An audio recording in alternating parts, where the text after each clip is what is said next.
Hey there, listeners. Welcome to another episode of the Hi-Fi Preschool and Kids Weekly Training Podcast. So excited to have you all again for another episode. My name is Jeremy, and we are in the month of November. And joining me today here in the podcast studio are our good friends, mine and yours, right? They're our good friends, Rachel, Raquelme, and Crystal Mizuko. Welcome, ladies, to the podcast. Hey, Jeremy. All right, so ladies, we are talking about this month, this idea of community. So for kids, it's I am made for community, and for preschool, it's God gives me friends. And as we're framing this idea of such an important part of helping kids understand that their salvation, their faith journey is not meant to be alone. And that's really what this whole month is really trying to help kids start to understand, even at early ages, that a church ought to be a place that they can have friends and that will welcome them and love on them. And so we're excited because in a month of thankfulness for Thanksgiving, we can celebrate the fact that God gives us the community of faith. So we are in week 2, session 2 this week, and we're going to be talking about Saul and Barnabas. We'll get into that in just a second, because on the podcast we like to start kind of with an icebreaker kind of question. So let me toss this your way, ladies. If you could plan a vacation with a friend and you could go anywhere you wanted to go, where would you go and what would you want to do? I would definitely, there's a bunch of places I would want to go, but if I had to pick one like super special, amazing trip, I would want to go to Iceland and see the Northern Lights. Oh, Interesting. that's pretty cool. Quite possibly the opposite of what I would say, because if the word ice is in it, I don't want to go. So I less care about the place. I want it to be warm, but my 2 words to describe it would be all inclusive. Wherever I go, I want to be able to eat all day long. Nothing that I've prepared, nothing that I have to plan. I just want to I would like a snack. Look, here's some nachos. Hey, I'm ready for dinner. Here's some fresh fish. So yes, wherever it is that we go, I just want to make sure that it's all inclusive so I can eat without having to plan anything, and that I could snack all day. I can eat my big meals. I will say I actually have done a trip like this with a couple of girlfriends. We went to Ixtapa in Mexico. It's right by Zihuatanejo, if you know where that is. And we were at this all-inclusive resort on the beach. We did not leave the resort. We just laid by the pool. I read 4 books while we were there. Wow. And we ate so much food. It was the best. So yes, all inclusive and lots of reading time. That's what I would plan. There you go. So much fun.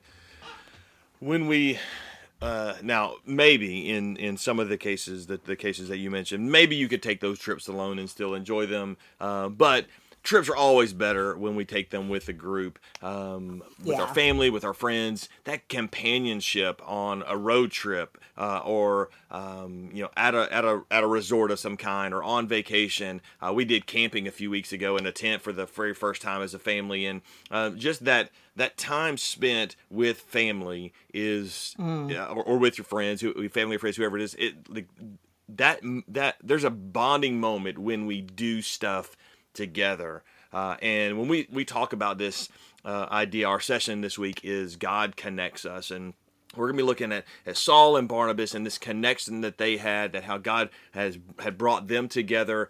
And it helps us to understand that and start to see picture in the Bible. But we know it from our own experiences. When we do stuff together, we can be bonded together just by those experiences. But when you start factoring in that God is at work in both of our lives, or all of our lives if it's a group, and God is doing something among us, He is uniting our hearts and our experiences towards His purposes. And so that really is in a way kind of the heartbeat of this session, that God brings us together, that God connects us. And so so let's shift a little bit. Let's talk a little bit more about the Bible study itself, the Bible story itself. And so this one, again, it's called Saul and Barnabas. Rachel, why don't you help unpack this Bible story with us just a little bit? How does this Bible story demonstrate what happens when God connects us with other Christians? Yeah, this is a really neat Bible story about connection because we see Saul had begun to believe in Jesus and he had completely changed, and how in the beginning of the Bible story, we see that not everyone trusted that Saul was different or changed. And Barnabas comes in and connects with Saul and says, helps other people see, oh, he is different. He really is believing in Jesus and following Jesus. He's a different person than who he was before Christ. And so then Saul and Barnabas are connected in friendship, and they travel together telling people about Jesus. And it's really neat to see how they're connected together and they're strong in their faith, and they're sharing about Jesus with the different people in the different churches. And then as we get towards the end of our Bible story, we read about how the Jews did not first accept the gospel, and how now they are able to go and to tell the Gentiles as well, and how they were able to share the gospel. And I think it's really neat at the end of our Bible story, we hear about how they were filled with the Holy Spirit. And whenever they were not wanted in an area or people were not listening, they shook the dust from their sandals or their feet, and they were able to go together and share about Jesus at another place. That's great. There's a lot packed into the story. It's a little bit unusual, but we sometimes tell some unusual stories in that not like a lot of narrative things happening in the story, but it's such an important moment where we see this connection, how Barnabas welcomes Saul in and connects, and through their connection through the Holy Spirit, Barnabas recognizes that and then encourages others to welcome Saul in as well. What a great connection.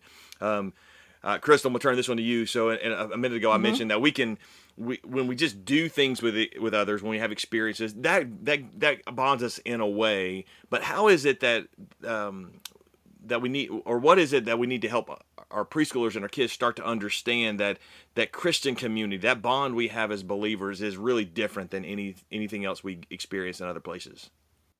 Absolutely.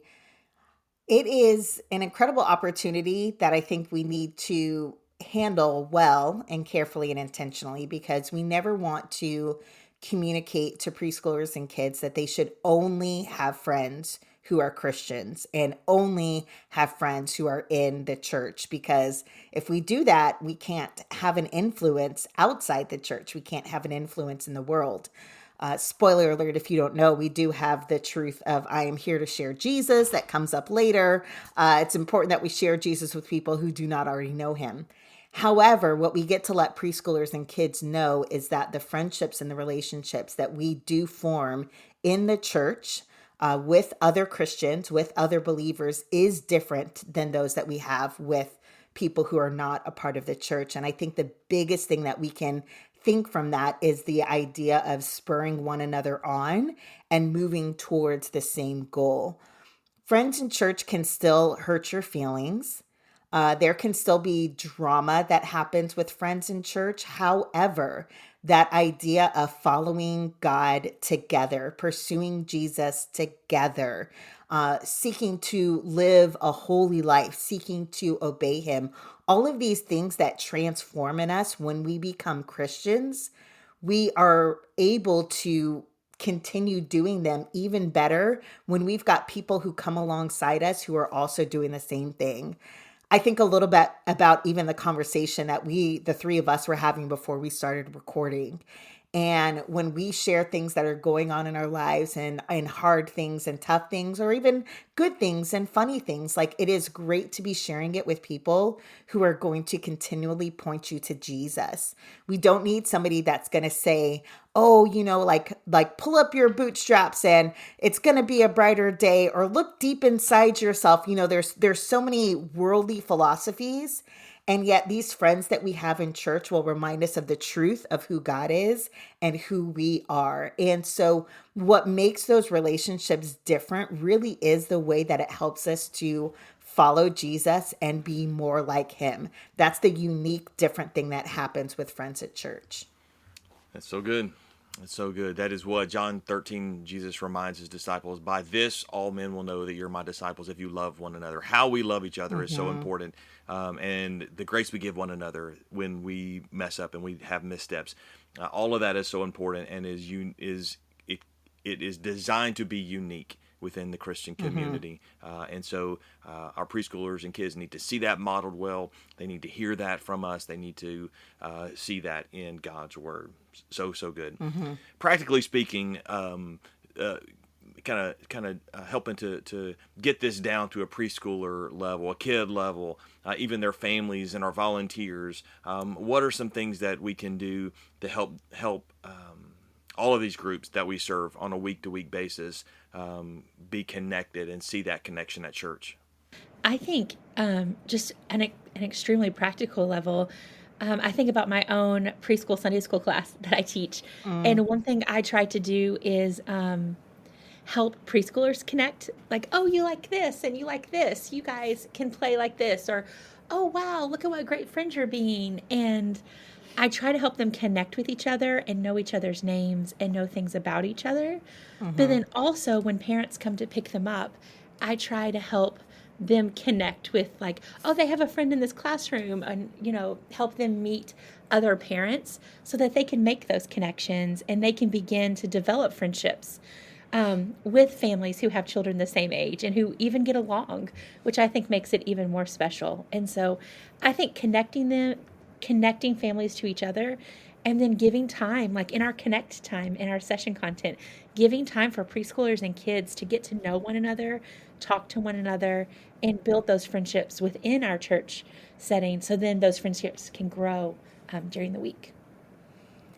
It's so funny, Rachel, because it's almost like you can think of it as a micro and a macro way to make these happen. And you just talked about the micro, right? Like really helping, we would say, kids and preschoolers, but also their families and even our volunteers make those one-on-one connections. As we as church leaders get to know things, we can be like, oh, you're really into soccer. Jeremy Carroll's really into soccer. Have you met him? Like, you guys should connect. I said that as an example because it is That's true. so true. Jeremy Yep. loves soccer.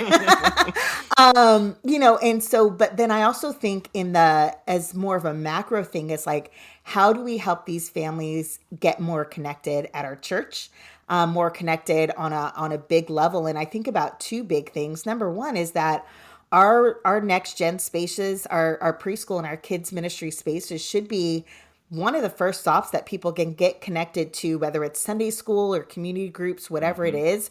We should be experts on where there are those places for these families that are coming in. So you've got older kids. We actually have a community group where everybody's got kids in high school. Oh wow, like you suffered from something really hard. We actually have a support group for that we are aware of those things and those opportunities that are at our churches. But I also think about events. With Hi-Fi, we love giving you 4 family events every single year. And really, these events are in order to have your families be able to make connections together organically. They're having fun, they're playing together, they're making memories. We also even have a volunteer appreciation event in the spring where the whole point of that is allowing volunteers to come and just be together and So good. have fun and get to talk outside of actually serving. And so I think the more we carve out opportunities for people to just be together and have fun, we all know that one of the best ways we make connections is by having fun together, by experiencing something together. And so as leaders in churches, we can be the ones who are carving out those special, incredible opportunities so that those relationships can start to build. Ladies, that's so good. I think I say this every time I'm on the podcast. This truth is like the heartbeat of Hi-Fi, and I think I say that every You single do time. say it I say it every almost time. every single time. But We got 12 heartbeats. we got 12 heartbeats. We just keep beating. But that doesn't make it any less true, particularly with this It's one of true. community. This idea of belonging and having a place that you can have friends, and whether you're the adult leaders, whether you're the families, whether you're the preschoolers, whether you're your kids, having this community is so critical. And that's why we provide those great events that we do.